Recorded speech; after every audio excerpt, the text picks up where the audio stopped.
Thề nó bảo nó đi kiếm cái đuôi kiếm cái miếng làm có tiền dính à nó trong mặt cơm nhở.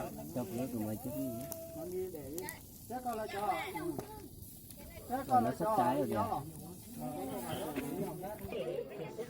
Này, mua tía có được tiền một ngày từ chỉ bọt trái nha thế. Ôi có đó mày nhục nó. Nó mà Tới gặp lại gà thịt heo. mang lấy cái này qua được không? má tao thấy miếng này ngon đó. Đây không cần đâu mà. Ui, cô chẳng em mua ba lấy chợ lon tới lúc nhá. Thế thôi.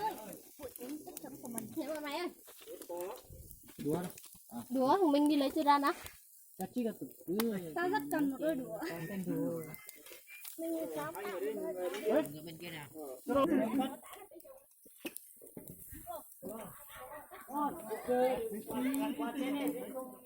Nhớ sổ lúa cảnh thốt đây à? Vinh lên. Sao mày Không rùa vậy. Giờ đó cho mượn đôi cái.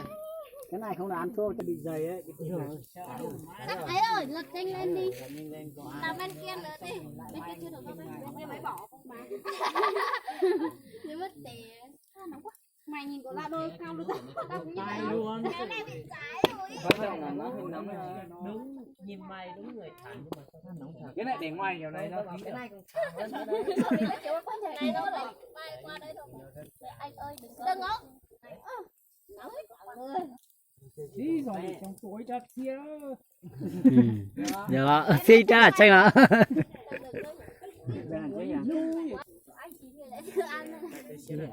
Chiên đói đi. Lòng đi. Có chị Lan đó.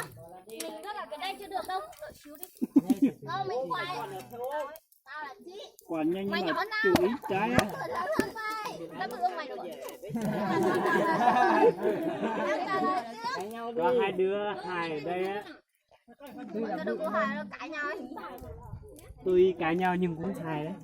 Chẳng có chuyện lâu rồi cả rồi. Một đứa quạt nè, tên hai đứa. nó nóng lắm đấy. Cái này mà nó chết một cái.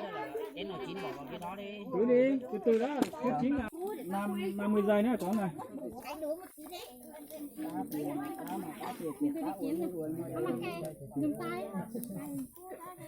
Đũa của mình từ khi mẹ nó sinh. Cái bên này chín này. Từ từ đi. Cái này sao? Đừng có vội. Bỏ vào cái đĩa này nè. Bỏ vào cái đĩa bởi vì nó chín rồi ăn. Bọn mai phải cắt chín chứ. Có đĩa chưa? Rồi. Mang về một cái rồi đó này. Rồi. Nước chấm đâu? Hai cái. Nó chở bên kia xe của thằng Điền này. Lấy về đây đi. Đĩa đi. Đi chiên hết đã. Hết cả con nhá. Hết đã rồi. Chiên. Cái nào mà chưa chấm á, chưa chín á, lấy cái nước chưa chấm lại xong rồi bỏ vào đĩa. Có chỗ để lật thịt rồi. Chấm cái dưới rồi cái thau á, đừng có chấm cái kia chấm ăn thôi. Cái kia chấm nữa mà kia không có nữa, chấm ăn nữa. Bố mẹ lo nhóc về. Bố để cái này mày đi nói về cái kia. Ta bảo là thằng kia với mày nó Còn nó. Rồi cái này để cháy quá rồi. người này không còn phí được đấy. Là sao? Còn đứa là phí là nó rồi. Ủa mà ai nói sao?